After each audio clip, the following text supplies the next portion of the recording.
Olá a todos, sejam bem-vindos a mais uma preleção virtual do Centro Espírita da Consolação. E hoje nós vamos falar sobre o capítulo 7, itens 1 e 2, Bem-aventurados os pobres de espírito.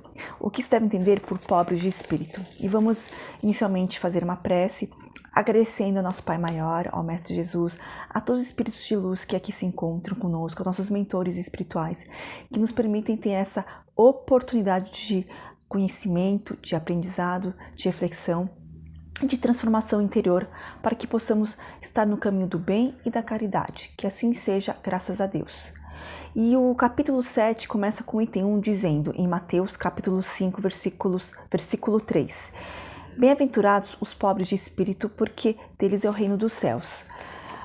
Os pobres de espírito são aqueles que conseguem compreender um pouco mais as leis divinas e trabalham para segui-las. São aqueles humildes, aqueles bondosos, que colocam o dever da fraternidade acima de tudo.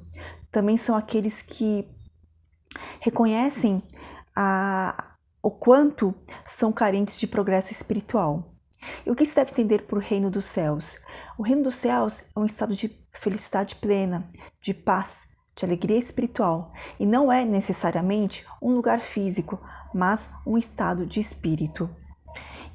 E o porquê são bem-aventurados, né, os pobres de espírito? Bem-aventurados são os felizes, e são os pobres de espírito, porque eles, sabendo que têm fraquezas e falhas morais, buscam trabalhar o seu desenvolvimento moral, e por conta dos seus esforços contínuos, eles conseguem alcançar o seu progresso espiritual. Ao contrário dos ricos de espírito, que são os orgulhosos, que são aqueles que se julgam melhores que os outros, são aqueles que entendem que os outros devem atender aos seus caprichos, são aqueles que são descrentes e ignoram tudo aquilo que não pertence ao mundo físico e tangível. E por conta do orgulho, eles não reconhecem a existência de um mundo espiritual,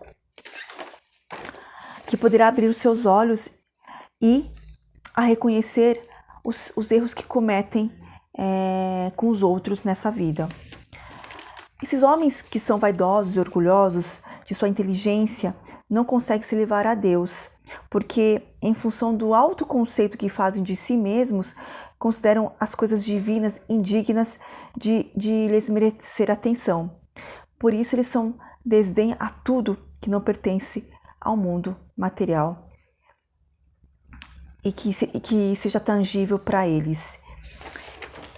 Quando nós reconhecermos que somos ainda espíritos imperfeitos de estudo e de aprendizado sobre o Evangelho, sobre a doutrina espírita, então nós vamos estar alcançando a primeira bem-aventurança, que é a humildade, uma das virtudes que nos aproxima de Deus, ao contrário do orgulho, que nos afasta dele.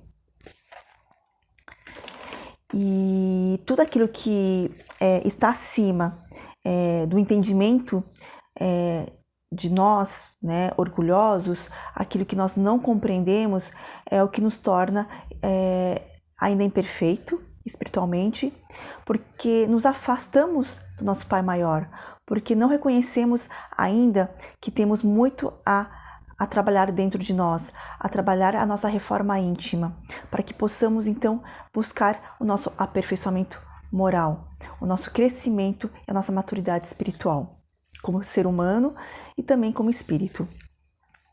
E o que nos conduz ao reino dos céus é a simplicidade do nosso coração e a humildade de espírito, porque a humildade é uma virtude que deve estar sempre nos acompanhando e é o que nos torna realmente a nossa melhor versão.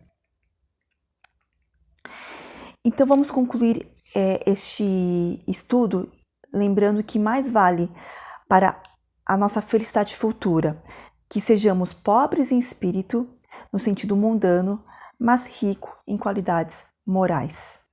E assim vamos encerrando essa leitura, envolvendo nossos melhores sentimentos e encaminhando essas vibrações de amor para os nossos familiares, nossos desafetos, para aqueles irmãos necessitados que passam fome, que são injustiçados, que estão doentes de espírito, para todos os hospitais, presídios, asilos, orfanatos, para os nossos lares, nossos locais de trabalho, para o plano espiritual, para os nossos mentores espirituais. Vamos vibrar para o Centro Espírita da Consolação, vamos vibrar por nós mesmos, vamos vibrar para toda essa humanidade e vamos deixar um espaço em aberto para que a espiritualidade possa enviar essas vibrações de amor para onde for mais necessário. Que assim seja, graças a Deus, e vamos nesse momento mentalizar aquelas pessoas que gostaríamos que recebessem o passe do plano maior.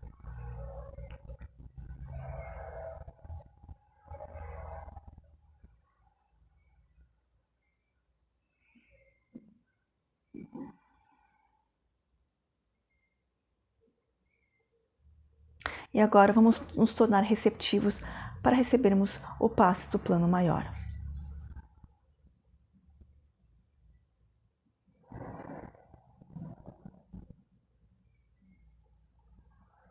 E vamos encerrando essa leitura, este encontro, com gratidão, desejando muita paz, muita luz e muitas alegrias a toda esta humanidade. Que assim seja, graças a Deus.